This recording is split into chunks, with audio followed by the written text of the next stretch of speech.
तो हमारे पास में कितनी परिभाषा हो गई? आपतित किरण मालूम है हमें, ये ओ को आपतित किरण बोला जाता है, आपतित बिंदु को ओ से प्रदर्शित किया जाता है। इसके बाद में क्या है? परावर्तित किरण, ओ भी हमारे पास में परावर्तित किरण है। इसके बाद में अभिलंब है, तो अभिलंब क्या होगा? जो आपतित बिंदु है इस पर 90 अंश का कोण बना दे या लंबवत कोई अगर एक रेखा खींच दे तो ये क्या कहलाएगी? इसका अभिलंब कहलाएगा। अब देखना, अभिलंब और आपतित किरण के बीच में एक कोण बनाई दे रहा है, ठीक है, और इस कोण को बोला जाता है आपतित कोण। क्या बोला जाता? आपतित आपतित आपतित कोण। और नाम भी तो बड़ा क्लियर है ना भाई, किरण आ रही है और अभिलंब के बीच में जो कोण, जिस कोण से आ रही है तो अभिलंब के बीच का जो कोण होगा वो क्या कहलाएगा? आपतित कोण कहलाएगा। इसको आई से प्रदर्शित किया जाता है। क्यों? क्योंकि इसको आपतित कोण को इंग्लिश में क्या बोला जाता है? एंगल ऑफ इंसिडेंस कहा जाता है। तो angle of incidence means I से इसको प्रदर्शित किया जाता है। और अभिलंब और परावर्तित किरण के बीच में जो कोण बनेगा उसको बोला जाता है परावर्तन कोण कहा जाता है। परावर्तन कोण, ये वाला जो कोण रहेगा वो क्या कहलाएगा? परावर्तन कोण कहा जाता है, ठीक है। तो आपतित कोण, परावर्तित कोण भी बोल सकते हैं या परावर्तन कोण भी इसको कहा जा सकता है। मतलब अभिलंब और परावर्तित किरण के बीच बिंदु, आपतित बिंदु पर जो कोण बनता है उसको परावर्तन कोण बोला जाता है, या इसको इंग्लिश में एंगल ऑफ रिफ्लेक्शन बोला जाता है। इसलिए आर से इसको प्रदर्शित, रिफ्लेक्शन मतलब परावर्तन और इंसिडेंस मतलब आपतन कोण, ठीक है। अब यहां पर ना इसको अपन प्रयोग द्वारा भी देखेंगे कि ये वास्तव में ऐसा होता है क्या, जो आपतित किरण है और परावर्तित किरण है वास्तव में ऐसी बनती है या नहीं बनती है, ठीक है। तो प्रयोग द्वारा देखेंगे, अभी जस्ट हम प्रयोग करने वाले हैं, थोड़ा सा हम बेसिक कॉन्सेप्ट समझ लें, फिर उसके बाद में प्रयोग द्वारा हम इसको देखेंगे। अब यहां पर हम ये बोल सकते हैं कि जो आपतन कोण और परावर्तन कोण हमेशा क्या होते हैं? बराबर होते हैं। देखना, आपतन कोण मतलब कोण आई, और बराबर से होता है परावर्तन कोण ये क्या होता है? आर। ये हमेशा क्या होते हैं? बराबर होते हैं, या कोण आर कर देता हूं मैं, कोण आर बोल सकते हैं, या तो AON, कोण AON जिसको आपतन कोण बोला जाता है, और BON इसको क्या बोला जाता है? परावर्तन कोण कहा जाता है। अब सबसे मजेदार बात, हमें ये देखना है कि ये जो दर्पण दिखाई दे रहा समतल दर्पण, ठीक है, एक बड़ी इंटरेस्टिंग बात है भाई ये, ठीक है। ये जो समतल दर्पण है, इस दर्पण में वास्तव में मैं अगर ऐसा चेहरा देख रहा हूं तो मुझे अपना फोटो क्यों दिख रहा, चेहरा क्यों दिख रहा, और कैसा दिखाई दे रहा? यहां पर देखना, आप थोड़ा सा और एक बार आईने को देखना। ऐसे तो दिन में 10 बार देखते ही होगे, कई बार देखते होगे आईने को, और खास करके सुबह के टाइम में नहा धोके तो आप चेहरा वगैरह देखते ही होगे। लेकिन एक बार और थोड़ा सा गौर से देखना चेहरे को, ठीक है ना। अपनी ये बातें सुनने के बाद में, पूरी बातें सुन लो आप पहले, फिर उसके बाद जब आप आईना देखते हो तो आपको आपका चेहरा दिखाई देता है ना, आपका पूरा फोटो दिखाई देता है। उसमें जो जितना बड़ा आपका फोटो है या जितना बड़ा आपका चेहरा है, एग्जैक्टली उतना ही बड़ा आपको इसके अंदर दिखाई देता है। ऐसा है क्या? आप अगर दूर से देखोगे तो क्लियर सी बात है कि छोटा चेहरा दिखेगा, क्योंकि आप दर्पण से दूर हो, तो जितना बड़ा आपका चेहरा रहेगा उतना ही बड़ा यहाँ पर दिखाई देता है। तो हम यहाँ पर क्या बोल सकते हैं कि जो प्रतिबिंब बनता है वो क्या बनता है? बराबरी का बनता है। जितना बड़ी वस्तु रहेगी उतना ही बड़ा क्या होता है? प्रतिबिंब बनता है। मजे की बात, ये जो प्रतिबिंब है ना, ये आभासी है, आभास होता है हमें ये प्रतिबिंब का।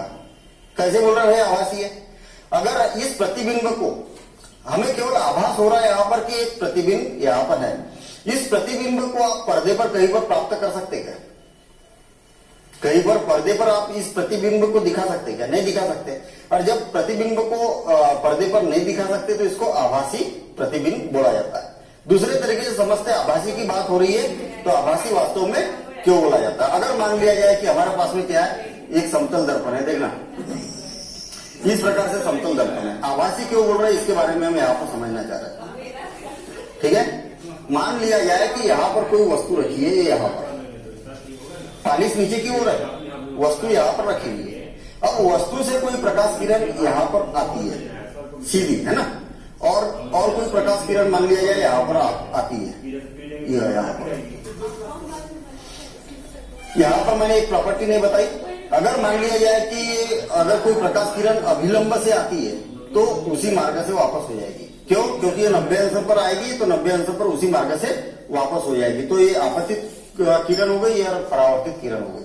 कहने का मतलब ये वाला कोण और ये वाला कोण क्या होता है, हमेशा बराबर होता है। तो सिंपल सी बात है कि अगर ये 90 अंश का कोण रहेगा तो परावर्तन भी क्या होगा, 90 अंश के ही कोण पर परावर्तित होगी। तो अभिलंब से जो प्रकाश किरण आने वाली है वो अभिलंब उसी मार्ग से वापस लौट जाती है। देखना, अगर मान लिया जाए कि ये प्रकाश किरण यहां पर आ रही है तो ये क्या होगी, इसी मार्ग से वापस हो जाएगी। होगी कि नहीं होगी? हाँ, हो जाएगी ना।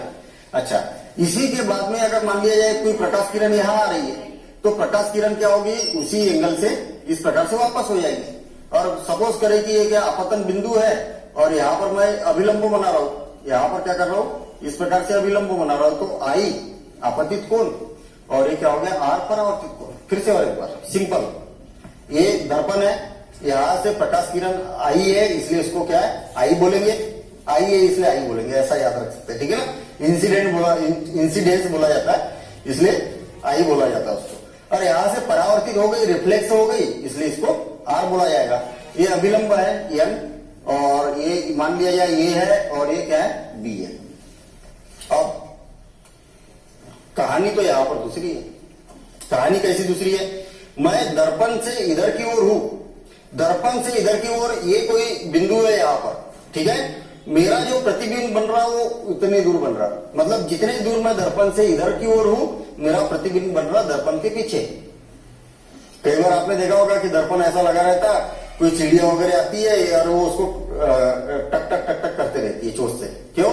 उसको ऐसा लगता है कि एक चिड़िया अंदर बैठी हुई है। उसको कहां पर दिखता है, पीछे की ओर। हमें भी अंदर पीछे की ओर ये दिखाई दे रहा है। तो वास्तव में देखा जाए प्रतिबिंब कहां पर दिखाई देता है, इधर की ओर दिखाई देता है। तो दर्पण से जितने दूर वस्तु उतने ही दूर प्रतिबिंब। और वो क्यों दिखता है, बस यही तो हमें समझना है।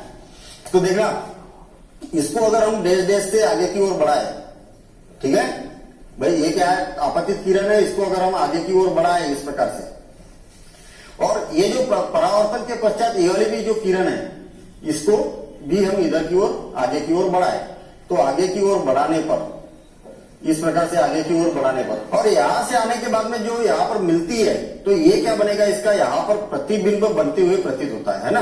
तो इसका नाम मैं क्या दे दूं, ए बी हो गया, इसका नाम सी दे देता हूं, ठीक है, या ए डैश भी नाम दे सकते हैं। तो यहां देखेंगे हम ए बी और इसका नाम सी दे देता हूं, इसका नाम ए डैश दे देता हूं मैं, ठीक है, ये ए डैश हो गया। क्लियर? यहां पर क्या हो रहा कि ये वाली जो प्रकाश किरण है यहां पर आने के बाद में परावर्तित हो गई, और परावर्तन के पश्चात ये जो परावर्तित हुई ना, ये फिर से और एक बार, यहां से ये क्या है, ये कोई वस्तु रखी है, यहां से प्रकाश किरण यहां पर आई और यहां से परावर्तित हुई है। तो परावर्तित हुई है तो यहां से आती हुई प्रतीत हो रही है प्रकाश किरण। देखिए इसकी दिशा क्या है, ये अगर इसको हम आगे की ओर बढ़ाए तो हमें ऐसा लगेगा यहां से ये जो प्रकाश किरण है इधर से आती हुई प्रतीत हो रही है, ये जैसे परावर्तित हुई है। तो ये वाली जो प्रकाश किरण है, ये वाली, हमें ये आभास होगा कि यहां से हमें आती हुई प्रतीत होगी, इस प्रकार से हम यहाँ पर बोल सकते हैं। तो इसका जो प्रतिबिंब बनेगा कहां पर बनेगा, यहाँ पर बनेगा, आभासी बनेगा। क्यों आभासी बनेगा, देखिए एक्चुअली यहां से क्या है, आती हुई प्रतीत हो रही है, ये जो प्रकाश किरण है यहां से इस प्रकार से आती हुई प्रतीत हो रही है। तो इसका जो प्रतिबिंब कहां पर बनेगा, यहां पर बनेगा।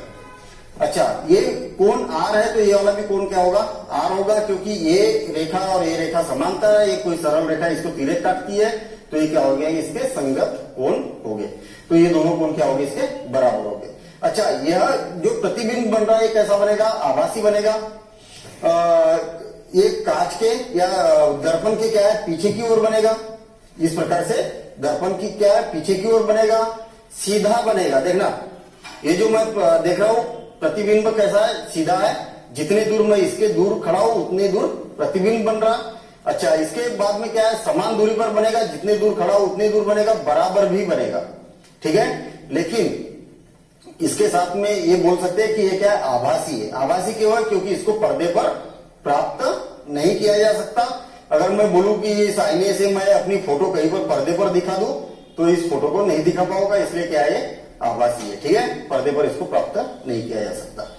नेक्स्ट, यहां पर हम ये बोल सकते हैं कि जो प्रतिबिंब है ये क्या है, पार्श्व परिवर्तन दिखाता है। देखना पार्श्व परिवर्तन कैसा होता है। अगर सपोज करें कि मैं एक पेज पर, यहां पर एक कागज पर कोई अगर इस प्रकार से कोई शब्द लिखूं, देखिए मैंने क्या किया, इस कागज पर ये आर लिख दिया। देखना क्या लिखा, ये आर लिखा, दिख रहा होगा आपको। इस प्रकार से मैंने यहां पर आर लिख दिया। अब इस आर को मैं आईने में देखता हूं, दर्पण में देखता हूं। देखिए आपको दर्पण दिखाई दे रहा, और इस आर को इसमें देखना चाह रहा हूं, तो मेरे ख्याल से आपको ये आर इस प्रकार से थोड़ा सा पास में कर रहा हूं, अब दिख रहा होगा, है ना। तो आर कैसा दिखाई दे रहा, इसमें आपको उल्टा दिखाई दे रहा होगा। आर कैसा दिखाई दे रहा, उल्टा दिखाई दे रहा होगा। देखना अगर मान लिया जाए कि ये दर्पण है, ये क्या है, यहां पर दर्पण है और मैंने यहां पर आर लिखा है, ये आर, तो इसमें कैसा दिखाई देगा, या तो इस प्रकार से देखूं मैं कि अगर ये आर इस प्रकार से लिखा है तो यहां पर आर किस प्रकार से दिखाई देगा, इसको उल्टा दिखाई देगा, इस प्रकार से दिखाई देगा। और दूसरे तरीके से हम समझ सकते हैं कि अगर मान लिया दर्पण के सामने अगर मैं खड़ा हूं, अगर मैं ये वाला बाया हाथ उठाऊंगा तो ऐसा लगेगा कि इसका क्या है, दाया हाथ उठ रहा है ना, बाया हाथ ये है। वैसे मैं अगर बाया हाथ उठाऊंगा तो ऐसा लगेगा कि प्रतिबिंब में क्या किया, दाया हाथ उठाया, दाया उठाऊंगा तो ऐसा लगेगा बाया हाथ उठाया। तो अगर मैं यहाँ पर आर को ऐसा लिखूं तो यहाँ पर कैसा दिखेगा, इस प्रकार से ऐसा आर दिखाई देगा, ठीक है ना। तो ये क्या है, पार्श्व परिवर्तन होता है, इस प्रकार का यहाँ पर परिवर्तन होता है। तो प्रकाश का परिवर्तन, इतनी बातें तो हम हालांकि पिछली क्लास में भी समझ चुके हैं, लेकिन यहाँ पर ओवरऑल हमें ये पता चलना चाहिए कि प्रतिबिंब जो होते हैं वो क्या है, दो प्रकार के होते हैं। एक आभासी होता है, आभासी, और आभासी का मतलब जो हमें आभास हो रहा, और दूसरा होता है वास्तविक, वास्तविक, ठीक है। तो ये दो प्रतिबिंब किस प्रकार से होते हैं इसके बारे में हम आगे चल के समझेंगे, और वहां पर आभासी और वास्तविक किस प्रकार से बनते हैं। हालांकि हमने आभासी के बारे में हम यहाँ पर समझ चुके हैं, उसको समझेंगे। उससे पहले एक छोटा सा एक प्रयोग देखते हैं हम कि किस प्रकार से ये परावर्तित कोण और आपतित कोण बराबर होते हैं। प्रकाश का परिवर्तन समझने के लिए हमारे पास में सामान देखिए क्या क्या सामान है। सबसे पहले तो मेरे पास में एक प्लाई का टुकड़ा था, तो प्लाई का टुकड़ा है यहाँ पर, और प्लाई के टुकड़े में मुझे क्या है, इस प्रकार से पिन लगाना था। जो पिन नहीं लग रही थी तो मैंने इसके ऊपर थर्माकोल लगा दिया, ठीक है ना। तो आप भी इस प्रकार से लगा सकते हैं। वो केवल थर्माकोल इसलिए लगाया है कि थर्माकोल लगाने से क्या होगा कि मैं जो ये पिन है, इस प्रकार से पिन वगैरह इसमें लगा पाऊंगा। इसके बाद में मेरे पास में एक ब्लैंक पेपर है, कोरा कागज है, ठीक है। अच्छा, इसके बाद में प्रकाश का परावर्तन हम समतल दर्पण द्वारा समझेंगे।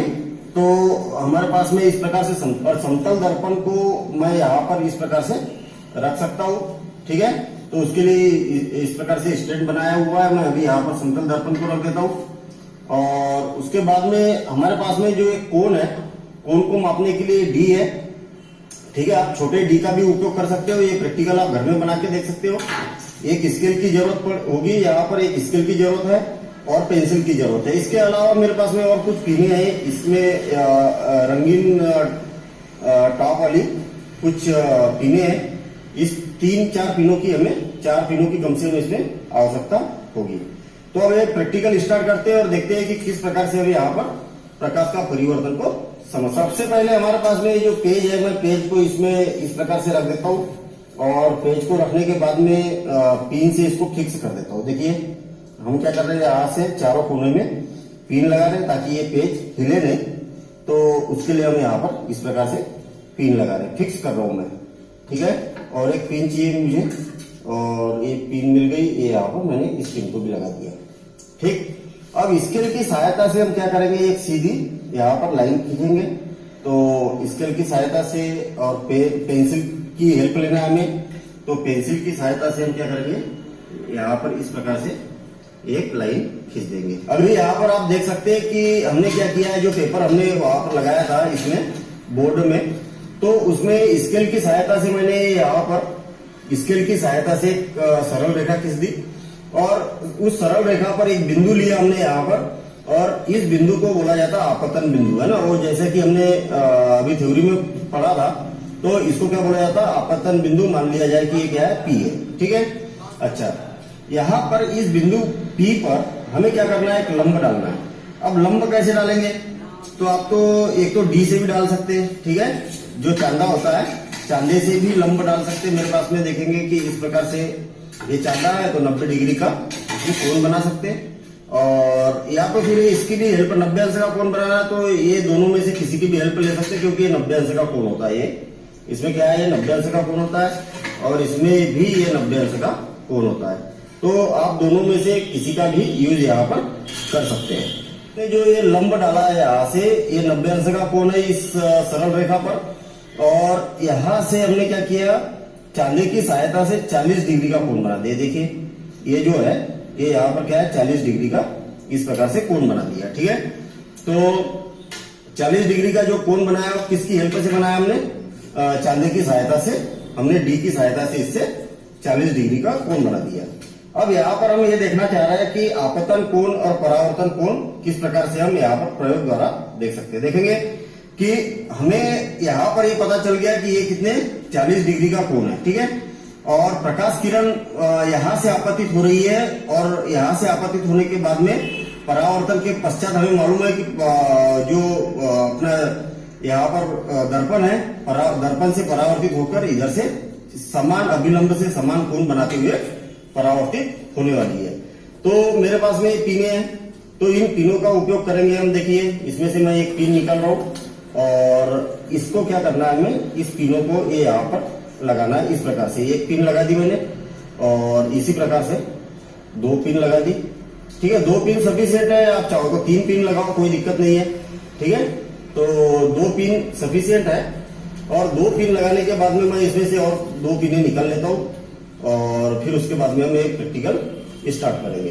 देखिए पहले तो कॉन्सेप्ट समझ लिया हम, ये क्या है, दर्पण है, समतल दर्पण है। यहाँ पर मैंने अभिलंब बनाया, मतलब इस रेखा से, दर्पण से मैंने क्या किया, इसको लंबवत क्या किया, एक 90 अंश का यहाँ पर कोण बनाया। इसके बाद में चांदी की सहायता से मैंने ये 40 डिग्री का यहाँ पर कोण बना दिया। ये 40 डिग्री का हमें कोण दिखाई दे रहा। हमने इस रेखा पर 2 पिने इस प्रकार से लगा दी। अब हमें यहाँ पर ये पता चल रहा है कि जो प्रकाश किरण है, प्रकाश किरण दर्पण में हमें दिखाई दे रही है। देखेंगे आप, ये दर्पण में दिखाई भी दे रही है हमें, तो इसका मतलब ये प्रकाश किरण क्या है, यहाँ से आपतित हो रही है। और परावर्तन के पश्चात आपतन कोण, ये वाला 40 डिग्री का कोण है, परावर्तन कोण भी इतना ही होता है, हम यहाँ पर समझना चाह रहे हैं।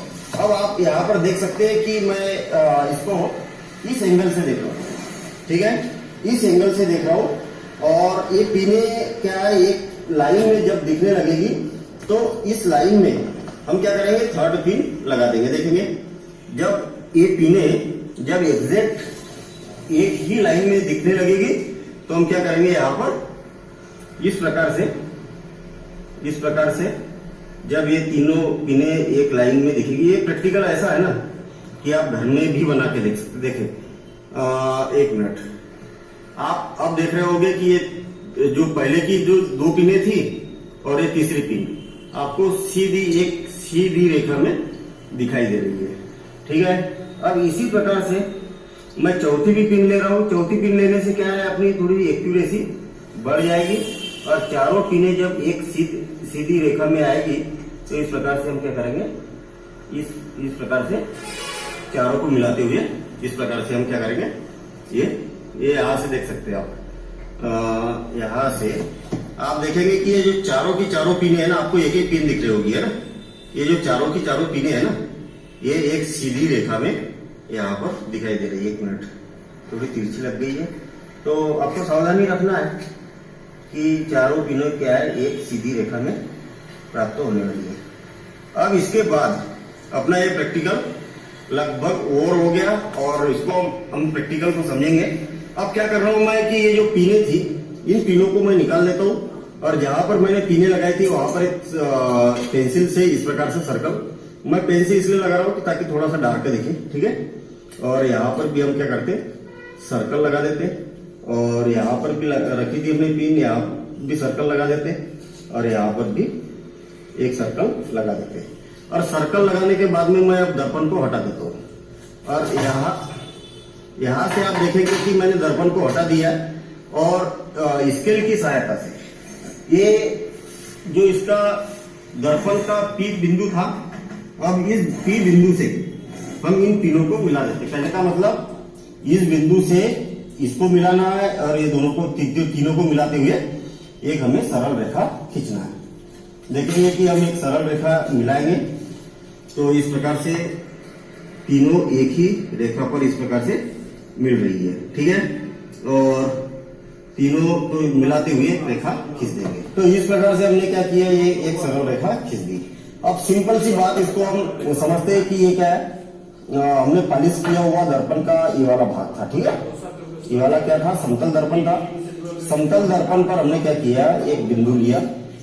फिर से थोड़ा सा एक शार्ट में समझ लें, एक बिंदु लिया, एक बिंदु P लिया। इसमें ए पी क्या हो गई, या वो भी ले सकते हैं हम, ए पी क्या हो गई, एक आपतित प्रकाश किरण हो गई। ये प्रकाश किरण क्या हो गई, आपतित हो रही है। और यहाँ पर हमने क्या किया, एक अभिलंब बनाया। ये वाला जो क्या किया, एक अभिलंब बनाया। इसको हम क्या बोलेंगे, अभिलंब बोलेंगे, ठीक है, अभिलंब। यहाँ पर ये क्या है, आपतित प्रकाश किरण है। आपतित प्रकाश किरण है, ठीक है। क्यों, क्योंकि ये प्रकाश किरण यहाँ पर आपतित हो रही है। ये आपतन बिंदु है। ये क्या कहलाएगा, आपतन बिंदु कहलाएगा, ठीक है। और ये क्या कहलाएगा, समतल दर्पण, समतल दर्पण। तो इस प्रकार से ये समतल दर्पण हो गया।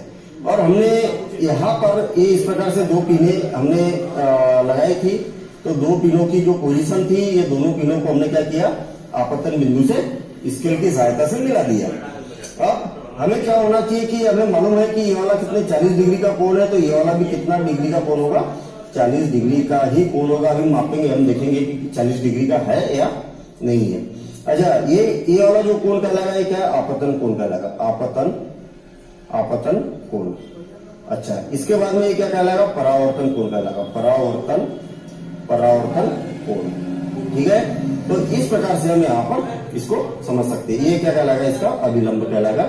इसको जनरली इससे नॉर्मल एन से भी प्रदर्शित कर सकते हैं, इससे कोई दिक्कत नहीं है। नॉर्मल से भी हम यहाँ पर प्रदर्शित कर सकते हैं। तो अपना ये प्रैक्टिकल ओवर होता है, लेकिन हम ये देख लें कि वास्तव में 40 परावर्तन कोण तो हमने माप के तो बनाया नहीं, ठीक है। तो परावर्तन कोण वास्तव में 40 डिग्री का है या नहीं है, तो हम इसकी सहायता से इसको देख लेते कि एक्चुअल 40 डिग्री का है या नहीं है। तो आप देखेंगे मैंने इसको चांदे को लगाया इस प्रकार से, और ये 90 डिग्री पर मिला दिया। और ये लगभग मतलब ये यहाँ पर देखेंगे कि थोड़ा सा एग्जैक्ट एक्यूरेट नहीं दिखाई दे रहा। ये देखिए, ये 90 डिग्री, 10, 20, 30 और ये क्या हो गया, 40 हो गया। 40 से हल्का सा 40.05 बोल सकते हैं अपन, एक हल्का सा थोड़ा सा ये है। तो ये गलती अपनी है ना। जितना आप एक्यूरेसी के साथ में करेंगे उतना परफेक्ट ये परावर्तन कोण भी उतना ही बनने वाला है। तो हमने यहाँ पर समझा कि किस प्रकार से आपतन कोण, किस प्रकार से परावर्तन कोण।